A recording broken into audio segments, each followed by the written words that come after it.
Sir నమస్తే. నమస్కారం. ఏంటి సార్ ఎలా ఉన్నారు? ఎప్పుడూ అలాగే ఉంటా. హ్మ్. ఇంక మార్పు లేదు. హ్మ్. పుట్టినప్పటి నుంచి నేను చనిపోయేదాకా ఇలాగే ఉంటా. ఆరోగ్యంగా ఉన్నారు? హెల్త్ అంతా బాగుంది? అన్నీ ఉన్నాయి. హ్మ్. ఆరోగ్యానికి ఏం లేదు. షుగర్ లేదు, బీపీలు లేవు, హ్మ్. ఏం లేదు. ఇప్పటికి పరిగెత్తాను. హ్మ్. 30 ఏళ్ల కింద ఎలా పరిగెత్తాను, అలా పరిగెత్తున్నాను. 40 ఏళ్ల కిందట ఎలా దుంకుతాను, అప్పుడు ఎలా దుంకుతున్నాను. హ్మ్. మీ పెన్ కూడా అలాగే ఉందా? మీ మాట అలాగే ఉంది. ఆ, మధ్యలో ఏ హడిల్స్ వచ్చినా, ఎన్ని ఇబ్బందులు వచ్చినా మాటలో అయితే తేడా కనిపించట్లేదు. అవును, పెన్ కూడా అలాగే ఉందా? 20 ఏళ్ళు, 30 ఏళ్ల క్రితం ఉన్నట్టే ఉందా? అలాగే ఉంది. హ్మ్. అలాగే ఇప్పుడు కథా మాటలు రాశా కదా. హ్మ్. హ్మ్. కథ అందులో మా ఆవిడ కూడా ఇన్వాల్వ్ అయ్యింది. హ్మ్. ఎప్పుడు నాలో తగ్గిపోలా ఏమి. హ్మ్. హ్మ్. అదే అంటున్నా. అదే అడుగుతున్నా. ఆ ఫైర్ అది పాత ఫైర్ ఉందా? ఉందా లేదా ఎనర్జీ చూస్తూ కానీ, హ్మ్. మళ్ళీ జ్ఞానం కానీ, ఇతరత్ర ఏమి కానీ, హ్మ్. పవర్ కానీ, క్రమశిక్షణ కానీ, హ్మ్. అన్నీ నీతి నియమాలు కానీ అలాగే ఉన్నాయి. హ్మ్. ఏమీ తగ్గలేదు, తగ్గవు, అలాగే ఉంటాయి, చనిపోయేదాకా అలాగే ఉంటాయి. రైట్. మామూలుగా సినిమా అనగానే చాలామందికి అది డబ్బులు పోగొట్టుకునే ఒక కార్యక్రమం అనే ఒపీనియన్ సమాజంలో ఉంది. మీకు బాగా తెలుసు. సినిమా అంటే అడిగి పోయి చేతులు కాల్చుకోవడం ఎందుకు, డబ్బులు పోగొట్టుకోవడం ఎందుకని. మీరు కాస్త జాగ్రత్తగా పొదుపు చేసో, డిసిప్లిన్‌గా ఉండో, రూ. 4 సంపాదించుకున్నాను. నేను నా పిల్లలు బాగుండడానికి కావాల్సినంత కంఫర్ట్‌గా సంపాదించుకున్నానని చెప్పారు చాలా సార్లు. నాదంతా కూడా చెప్పారు. అవును, ఇంటర్వ్యూస్‌లో కూడా చెప్పారు. అంత కంఫర్ట్‌గా ఉన్న లైఫ్‌ని మళ్ళీ తీసిపోయి రిస్క్‌లో పెడుతున్నారా సినిమా చేయడం ద్వారా? అట్టేం లేదు. హ్మ్. అంటే ఒక సినిమా, 2 సినిమా, 3 సినిమా, 4 సినిమాలు, 5 సినిమాలు, 6, 7 సినిమాలు, 10 సినిమాలు చేసినా, 10 సినిమాలు పోయినా నేను వెళ్ళిపోయే పోసాని కృష్ణమురళి కాదు. హ్మ్. నాకు దేవుడు అన్నీ ఇచ్చాడు. హ్మ్. నాకు, నా కుటుంబం అంతా వెల్ టు డూ, చాలా మంచిగా ఉండే మా కుటుంబం. హ్మ్. అంతా క్రమశిక్షణగా ఉంటుంది. హ్మ్. క్రమశిక్షణలో ఈ సినిమా మీరు చెప్పినట్టుగా ఎందుకు హాయిగా ఉన్నారు కదా సంపాదించుకున్నాను అంటే ఒక సినిమా నుండి 10 సినిమాల దాకా నేను చేసి ఫ్లాప్ అయినా పడి పడిపోయేంత నాది కాదు. హ్మ్. ఆ 10 కోట్లు పోయినా హ్మ్. నాకు ఇబ్బంది ఏమీ ఉండదు. ఓకే.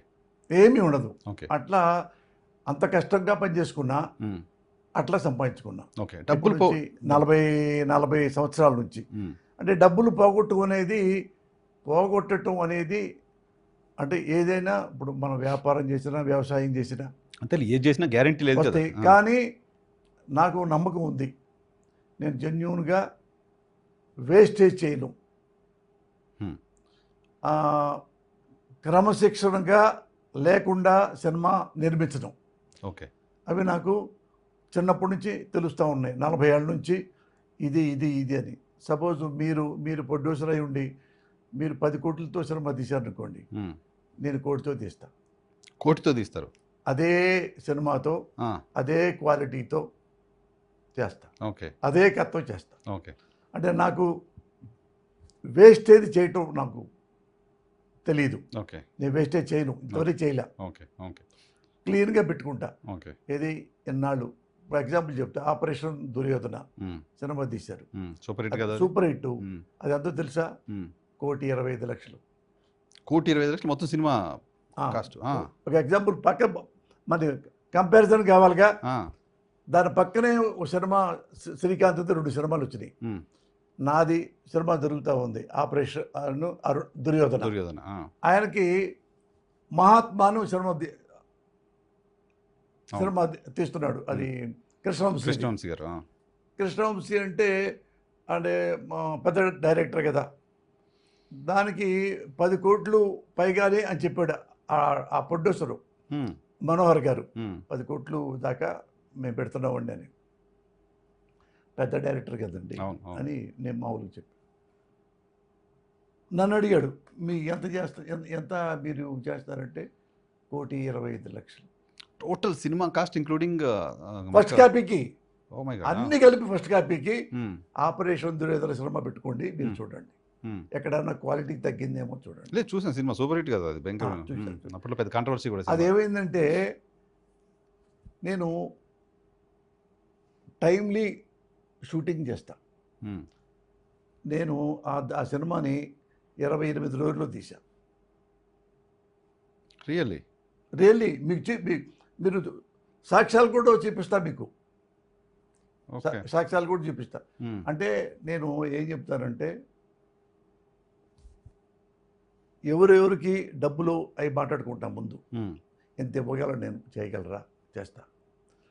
చేస్తే ఇండస్ట్రీలో టాప్ ప్రొడ్యూసర్లు ఎంత బాగా పెడతారో, విబి రాజేంద్ర ప్రసాద్ అలాంటి వాళ్ళు, నేను అంత క్వాలిటీతో మంచి భోజనం పెడతా.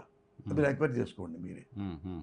అప్పుడు బ్రహ్మాండ అనేవాళ్ళు పొద్దున్నే బ్రేక్ఫాస్ట్లో కూడా నాన్ వెజ్ పెడుతున్నావయ్యా నువ్వు, ఇది ఏమి తిని తిని తిని మాకు ఎమ్మటే ఇంకేడా షూటింగ్ చేస్తావు, నిద్ర వస్తుంది మాకు.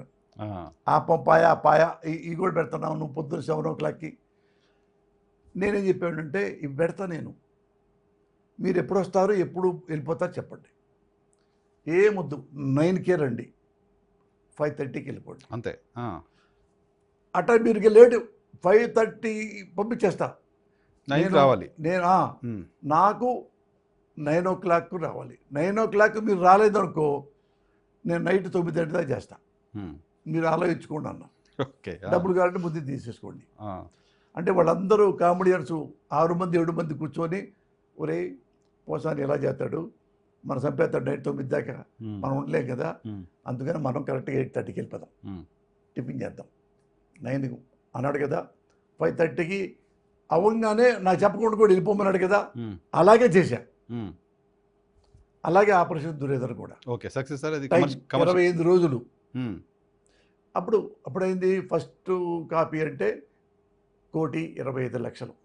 అప్పుడు ప్రొడ్యూసర్ గారు ఏమన్నాడు, చూద్దామండి ఎవరన్నా డిస్ట్రిబ్యూటర్ కొంటారేమో అని ఒక డిస్ట్రిబ్యూటర్కి చూపించాడు. పోసాని పైచమంతా ఉంది ఇందులో, ఏముంది ఇది మామూలు సినిమా అని వెళ్ళిపోయాడు. నాకు చెప్పాడు మా ప్రొడ్యూసర్ మల్లికార్జున, ఏంటి మురళి గారు ఇట్లా అన్నాడంటే, మరి నాకు తెలిసింది నేను చేశానండి అన్న. ఏం అక్కర్లా మనం రిలీజ్ చేసుకున్నాం, పోతే అంత పోతే ఈ 1,25,00,000లో కనీసం ఒక 70 పోతాయి, 75 పోతాయి, ఒక 50 పోతాయి, అంతే తప్పలేద్దాం. మొత్తం రిలీజ్ చేశాడు. సూపర్ హిట్ అయిపోయి 100 days సినిమా అంటే అంత వస్తాయి మీకు తెలుసుగా.